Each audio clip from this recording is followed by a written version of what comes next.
Hello everybody and welcome to another Guild Wars 2 Storytime. We've been doing a fair few of these lately, but in sort of the spirit of getting everybody caught up with the Living Story and really sort of pushing a lot of Living Story stuff on the channel, I thought, hey, why not go back and look at some of the ones that we'd missed. I actually thought that there was only one short story that I'd missed, but actually there seems to have been a couple, which is really cool really. So I was going to read one that everyone kindly informed me existed about rocks that we got way back in the Flame and Frost stuff, but on my way looking through the official website I actually seen a much more recent one about Gnashblade. This story will have coincided with the release of the Cutthroat Politics and taught us a little bit more about one of the candidates. Gnashblade is kind of weird because yes, he was sort of a character we knew about when the game launched, but there really wasn't that much information about him, and then all of a sudden it was like, oh, Ellen Keel, who we've had loads of stuff about, and then Gnashblade, and it's like, well, Gnashblade had existed, but we didn't know too much, and I guess this story was alleviating that somewhat. It's a pretty cool one. It's quite a short one, might be a shorter video compared to some of the ones I've been doing recently, which have all been absurdly long,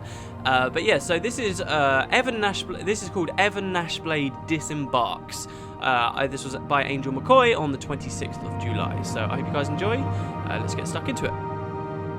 Gnashblade stood at attention before Legionnaire Area Nash Fang along with the other members of his warband.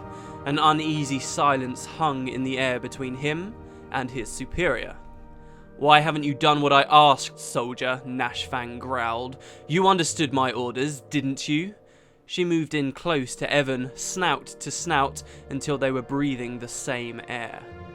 It was suffocating. Evan lifted his muzzle higher. "Permission to speak freely, sir?" "Oh, this ought to be good. By all means, speak your mind." Evan sensed the shifting of the others in his warband, moving away. He experienced a feeling of superiority. Their withdrawal was cowardice. It further solidified the conviction he'd been pondering for days, ever since he'd first heard his Legionnaire's orders. Evan had been a good soldier during all 20 of his years since birth. He'd excelled in the Farrar, drawn the attention of the most prestigious officers in the Ash Legion, and had never once questioned orders. Until that very moment. He chose his words carefully. "I'm not sure this approach will have the outcome you wish, Legionnaire." Nash Fang snarled. "You're not sure? Well, let me assure you, if it doesn't, my blade's coming to look for you. You understand what I'm saying?" "Sir," Evan tried again, speaking quickly before Nash Fang could smack him down. "The people of Lion's Arch won't respond to threats. They have to feel they're getting something in return for their investment. These aren't stupid farmers. They come from pirates, but they're a community now. They value trade and cunning. Your intimidation strategy is unsound. It's not the Ash way." His air ran out, and he had to take a deep breath. One corner of Nash Fang's lip twitched upwards, revealing a long, white canine tooth. "Oh, they'll pay for protection, all right, or we'll make them wish they had.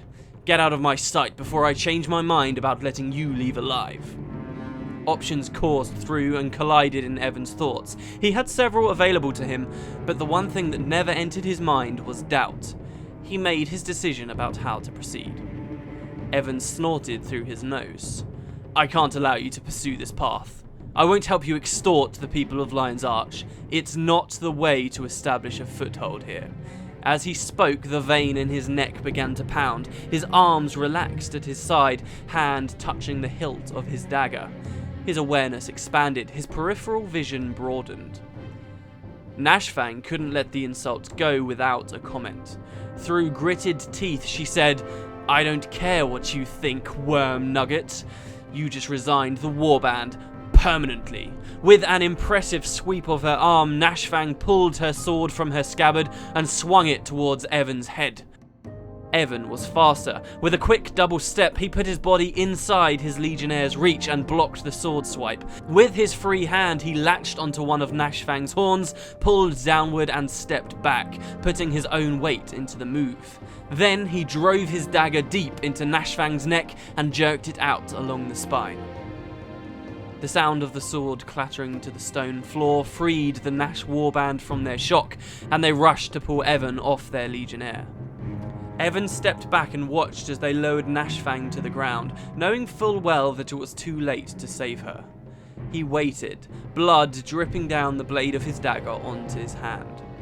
When the others finally turned to look at him, he stood his ground.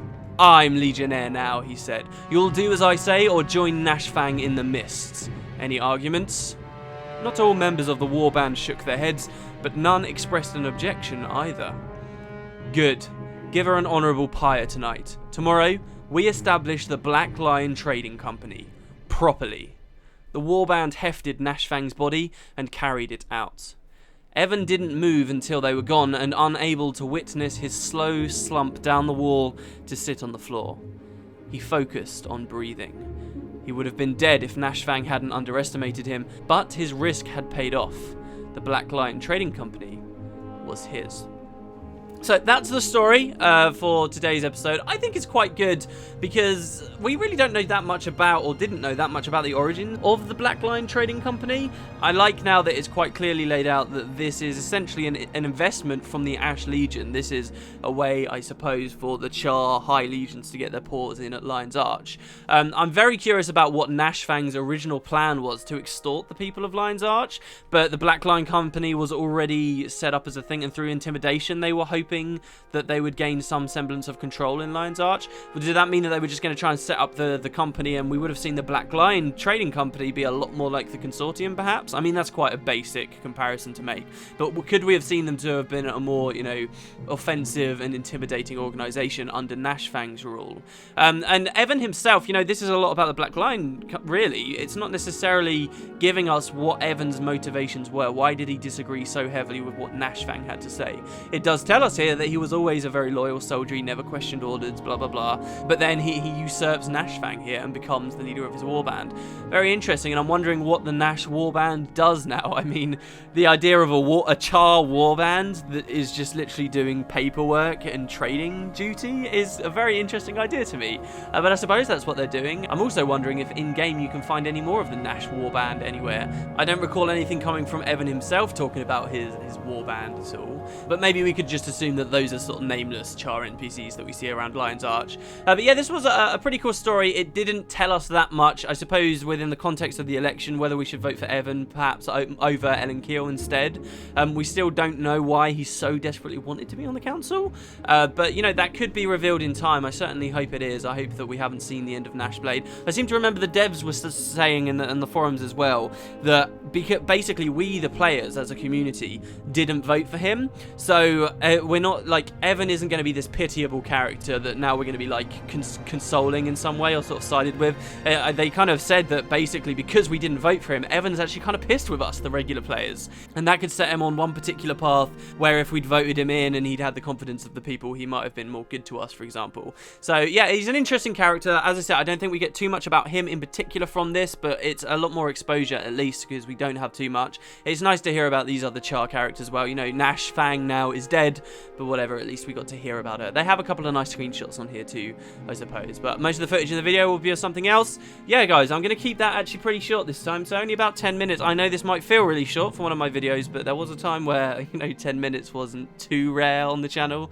But thanks very much for listening to the story. I hope you guys enjoyed it. As ever, there will be a link in the description to it if you want to read it on the official website or let other people know about it in case they're interested in more Living Story stuff. We'll take a couple of days off and then go to another one of these stories, but of course in a couple of days the next bit of the Living Story is coming out as well, which I'd love to start recapping too on the channel. Thanks guys, and I will catch you next time. Hope you all have a wonderful day. See yous.